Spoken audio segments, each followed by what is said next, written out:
that feeling of trying something new and being in this state of frustration or feeling like you're not making progress, just keep going at least for a little while and look back on yourself because you have been making progress and other people are probably seeing it more than you do.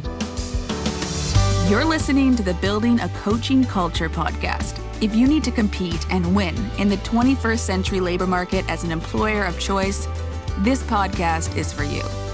Each week, we share leadership development, coaching, and culture development insights from leading experts who are developing world-class cultures in their own organizations.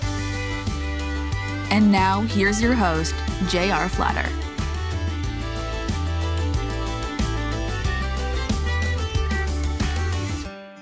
Hey everybody, welcome back. I'm J.R. Flatter. This is Building a Coaching Culture. And I'm joined as always by my co-host and youngest son, Lucas Flatter. Hello. So just to remind everybody who our listeners are, leaders that are competing and winning in the 21st century labor market. Not a surprise to anyone or a mystery to anyone about how competitive this labor market is. And that culture is so important to that. So one of the themes that I've been seeing is the difficulty people are having at transition stages in their life and how leaders can help with that and how coaches might help with that. So I wondered if we could focus on that for this session, on how building your culture is related to helping people in transitions and, what is the leadership role and what is the person's responsibility? What is our responsibility as the leaders in the organization? So that's what's on my mind today. Big topic. So, in the work environment, whether it's like marriage or a death in the family, or what are those kind of moments that might prompt one of these conversations? Yeah, I know from my own life experiences, and you're going through it right now. It's just see in the last 5 years of your life, you've gotten an MBA, gotten married, had a child. Any one of those is a potentially joyful but also stressful time of life. In my own life, so I joined the Marine Corps. That was one of the times. Retired from the Marine Corps another time. As I started this business 20 years ago, then sat in the CEO chair for 15 years and stepping out of that chair at the same time that ironically and thankfully I had accomplished my life's goals. And so 5 years ago was a very traumatic period in my life. And it's about the same time that I started on my coaching journey. I've been coaching all along, but didn't recognize it as coaching or call it coaching. So that was a challenging time for me. And I think that's part of where I began to recognize I needed a coach. And so had the opportunity to get a couple of different coaches, one of them from Australia, another from Ireland, another one from Texas, but Venezuelan by birth, immigrated to the United States. So I had a very eclectic coaching team that I was able to reach out to. I think it might be worthwhile just to talk through that and how did I recognize and what were the coaches able to do with me and for me, help me grow into what I'm doing today.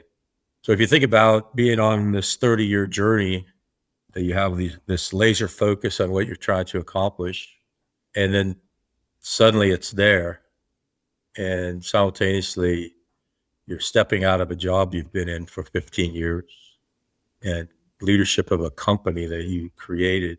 It's a very joyful time, but also there's a lot of questions in your mind. Quite literally, I was just asking myself, who am I now? I know I'm still a father and I'm still a leader, a coach, I'm an educator, but 55 years old, what am I going to do with the rest of my life? And just sitting in an office with a computer in front of me, brainstorming, what's next, can only get you so far. And so my coaches, and in my coaching conversations with them, were able to help me see those blind spots, help me connect dots that I might not otherwise connect. And so now I have a pretty good idea. And that probably went on for about 18 months. Mhm. So it wasn't something like overnight figured it out. I think, in a coaching relationship, especially one that's relatively short term. So most of the times when we engage in a coaching relationship, we're looking at a 12-week engagement. The most you could hope to do, I think, in that 12 weeks is lay out a blueprint, lay out a plan, because you're certainly not going to have the answers in 12 weeks. So when we engage in a 12-week coaching relationship, we have a pretty focused structure where we talk like things like, what are your principles? What's important to you? What kind of job do you want to have? What kind of work do you want to do? What kind of life do you want to have? A lot of people, when they're in these transition phases, they promised somebody for years, when this happens, we're going to slow down. Mhm. So is that one of those times for you? So what's that work family self balance? And then where do you see yourself in 30 years, 5 years, in 1 year? So we got a pretty practice structure that we use. But even with all of that, it's a blueprint to get to the plan. And that's when you start executing the plan. So for me, from stepping out of the CEO chair and really having some clarity on where I was going, it was 18 months. 18 months of hard work. Ironically, it's like when you go through one of those experiences, it's like, you've achieved something, so you're looking back and you're proud and, just kinda relax for a minute, but then there's this void ahead of you. Hmm. So, it's like a moment to celebrate and reflect, but also like, "Okay, what's next?" Yeah, and I think it's a perfect time to get a coach. And I guess thinking about coaching as a way to, you're gaining self clarity, you're talking things through with yourself. Like, what did you discover in those conversations when you were transitioning? So each session is a life of its own. And so one of our responsibilities as coaches is to address what I'm concerned about today, but also address what I told you I want to accomplish over the long term and the midterm. And so when I first stepped out of the CEO chair, I thought, I'm going to be a philanthropist. I'm going to start a nonprofit organization, continue working with the Chamber of Commerce, which is a nonprofit, and I'm going to serve others in that capacity. And so I probably went down that path for several months. But the whole time I'm saying in the back of my mind, this just doesn't feel right. It doesn't seem to be what's going to give me joy. And it's about that time where I first hooked up with my coach from Australia. And the very first conversation, with her coaching hat on, she's recognizing the inconsistencies of what I'm saying and what's bringing a smile to my face. And so certainly a coach can do that. We always talk about in our coaching accreditation programs that we look for the whispers. And that was a whisper. You're saying you want to be a philanthropist, but the only time I see you get excited is when you talk about winning more business. And so, do you really want to be a philanthropist? So that's a perfect coaching conversation to show you that inconsistency. And also, a good coach will facilitate you to really look at yourself and answer yourself 100% honestly. Because a lot of times we say one thing because we think that's what the world wants to hear. And so a coach can really help you through that. So that's kind of the short term, but in the long term, another thing that we talk about in our coaching accreditation is coach the person, not the problem. And so, like most people do, I'm presenting the symptoms of my unhappiness to my coach. And then she's constantly bringing me back to, what does that mean to you? So a perfect coaching question would be, what it is about being a philanthropist that makes sense for you in the next phase of your life? I mean, who are you? One of the exercises we go through is that everybody to build their own individual mission statement. So for 30 years, I knew who I was: a father, a Marine, and interested in the education of my children, interested in my family, growing as a family. Not that any of those things are lessened, but they're all achieved. So now what? Now who am I? And so that's the kind of questions that a coach can really help you with. Not where are you going to go to work in the morning? They can do that. But why would you want to go to work there? And what about going to work there fulfills your own mission statement? So they help me through all of those things. And a coach can help anyone in those kind of transitions. So let's talk about you a little bit. What's going on in your mind as you're hanging your MBA on your wall next week? I have been thinking a lot about, what's next. And like I said earlier, it's kind of a moment to say, okay, like, here's what we've done and here's what we're looking back on, which is something to be proud of. But then it's like, okay, there's a lot of uncertainty. And so I'm kind of working through that right now. Who are you talking to as you're working through all that? So I have been talking with a coach periodically. I met with my mentor from a leadership program that I did a couple of years ago in Leadership Fredericksburg. So we had lunch and was just talking to him about, I'm about to finish this and, you have a similar career. So asking him about his background a little bit and probably do the same with my older brother who's kind of gone through a bunch of the same kind of things as I'm gone through. So Hmm. So, what advice would you give to yourself as you go through this transition? If you were coaching you, what would you tell yourself? Looking back, sometimes when I thought, oh, like this isn't going in the direction that I want, or, not fast enough, or this or that. Now looking back, there's some clarity where it's like, okay, I needed time to do this and I was working through this. And so now I have that understanding of, things that I'm looking back on before. So part of, I would say, if I was giving advice to myself, keep on having those conversations and be aware of like how you're feeling about certain things, but also don't try to rush into anything, or, if you're going to make a big move, just make sure that you've gotten comfortable with it and you're not just doing it to have a snap decision. So, as you think about all the people that we're coaching that are transitioning, what would be some advice you would give them? I mean, the number one thing is just, reaching out to other people, I think. Especially, it can even be people that you talk to all the time, but you haven't really introduced this problem or, this particular perspective to that person. So maybe they have a fresh take on it. So if you have brothers and sisters and your parents and, Hmm. people from work, kind of coming to them and saying, have you dealt with something similar to this? And I don't know. Yeah, I mean, that's where I would start at least. Yeah.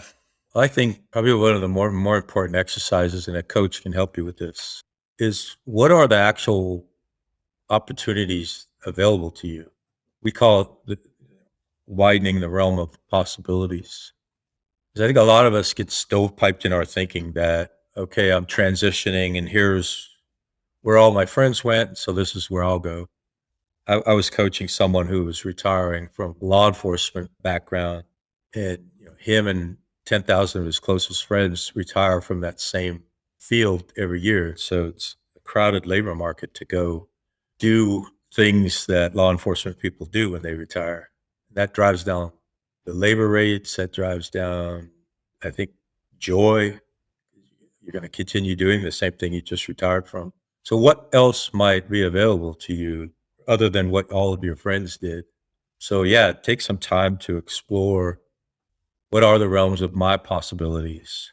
Have long conversations with your loved ones, like I'm sure you and Lena are going to have, about what's best for us. So, for example, Lena was talking about some of her family wants to come to the States potentially. And so she asked, okay, like, have you been studying English? Some of them are like, no, I don't want to learn English. So it's like, okay, step one, learn English. So it's like, sometimes there's things that you can do right now that are going to help your possibilities in the future. And Yeah, that's a great point, and that's why when we talk to people in transition, we say, where do you want to be in 30 years? And at first, that freaks people out. you're 30 years old. You don't even want to think about 60-year-old Lucas. But if you're there, you probably want to have prepared for it. And so no matter what age you are, 30 years from now, you want to be happy. You want to be surrounded by people who love you. You want to have probably some financial success. You want your health. And so, yeah, what can you do today to make that happen? It gets more real at the 5 years. Where do you want to be when you're 35 years old? I asked myself that question when I was 35. And I said, well, I'll be 40 without a PhD, or I'll be 40 with a PhD. And it makes sense for me. So my 5-year plan when I was 35 was go get a PhD. But what do you have to do today and within the next year and within the next 5 years to be on that path? So I know you and our family, we're a really strong family. So I could guess where you want to be in 30 years. And what are you doing to take actions to make that happen today, this year, in the next 5 years? Because you don't wake up one morning and have an MBA, right? You got to apply to the school. We got to go to the classes. But what did the MBA do for you? I'm sure you asked yourself questions. You and Lena asked each other questions. What's next for us? So I suspect it fit into your life plan somehow. I mean, to be completely honest, 3 years ago, I was kind of at the point where I was thinking like, "Okay, I wanna expand those opportunities and the possibilities, and I'll figure it out. By the time I graduate, I'll figure out what I'm gonna do with it." And now I'm at that point, and I'm like, "Okay, now it's time to figure out what I'm gonna do with it." Oh, that's cool. What you were saying earlier, it kinda reminds me of, like, financial planning and, Hmm. or even, like, medical treatment. It's like if there's a patient that's bleeding, it's like, "Okay, stop the bleeding, then do this, then do this." Or if you're trying to save up, but you have a bunch of credit card debt, it's like, "Okay, stop the bleeding, figure out the credit card debt." But when it is like, mid-tier of the needs hierarchy, there's nothing like severely wrong. So you're almost just, like trying to guide yourself towards options that are all positive in a way. So I think that's a challenge. So, what is one of your secrets to success, Mr. MBA? I feel like I mean, I keep reiterating, but and like we kind of talked about it previously, you and I, but like having that feeling of trying something new and like being in this state of frustration or feeling like you're not making progress, just keep going at least for a little while and look back on yourself because you have been making progress if you are doing the right things and dedicating any sort of time and effort to something. You're going to see these things jump out at you, and other people are probably seeing it more than you do. So Yeah, I loved your story you told today about your Spanish fluency. You've been mhm, studying Spanish most of your life, thinking that you're okay at it, and then visiting your family in Colombia, they're them telling you how well you were speaking. We don't get to see ourselves grow like other people do. mhm, So it's always nice to get that kind of feedback. And the other part of that came to mind while you were saying that is if you are in fact a lifelong learner, you're also a lifelong novice. mm. And all the frustrations that come along with being a novice at anything, like your guitar playing, right? Not advancing as quickly as you'd like, but you're still sticking with it. When you're really like a novice, or maybe you're like younger, like, you're just graduating high school or something, it's easier to compare yourself to other people because, everyone's the same age, everyone's doing the same thing. But then when the time horizon gets longer and you see, like, okay, like I was the slowest person in cross country, but now I can run a marathon. And so it's like you Hmm. will get there, like if you are interested and you keep going. So, Yeah, it's the rule of 72 that we talk about all the time. If you divide the growth rate of something into the number 72, it tells you how long it takes to double. And so if you're an okay runner and you get 5% better every year, you divide that into 72, how long is it going to take you to be a really good runner, right? It's so long way of saying continue to invest in yourself and the person you were 5 years ago, you won't even recognize 5 years later. if you were talking to like that Marine transitioning to his first officer role or something like one of those events. What would you say to that person, and how do you think it might have changed things in the past for you? Yeah, I always hesitate to go back because if one thing changes in your whole life, you're not sitting here today. Right? And so Yeah. I'm always very careful to say, gosh, I wish this would have been different. But, now that I'm 60 and have all these scars and all these successes, I would probably tell 30-year-old me, you're going to figure it out and it's going to be great. Just keep pushing, keep hammering away. Some of the more surprising things in my life were you go into, like you getting your MBA, you go into that school thinking, yeah, I probably can survive this, but I'm just going to do okay. And I'm surrounded by people that are more capable and smarter than I am. But then when you're on this journey and you see the timeline, as you said, the horizon getting stretched a little bit, you see, wow, I am competitive and I am smart and I am hardworking. I wish I would have recognized that when I was 20 something. And now you and I try to teach people that, show people that. Yeah. Put that on our, children, grandchildren, Yeah, exactly. Yeah, coworkers. there's nothing more satisfying than seeing one of your children or grandchildren do something that you've taught them is the right thing to do. It's like, oh yeah, they were listening. All right, I'll let you go. Thanks for All being right. here. Thank you so much. Well, that concludes this episode of Building a Coaching Culture. I truly hope that this episode was helpful to you. If it was, be sure to follow us wherever you listen to podcasts. Maybe stop and give us a rating or a review and share this podcast with someone who might find it helpful as well. Thanks again, and we'll see you next time.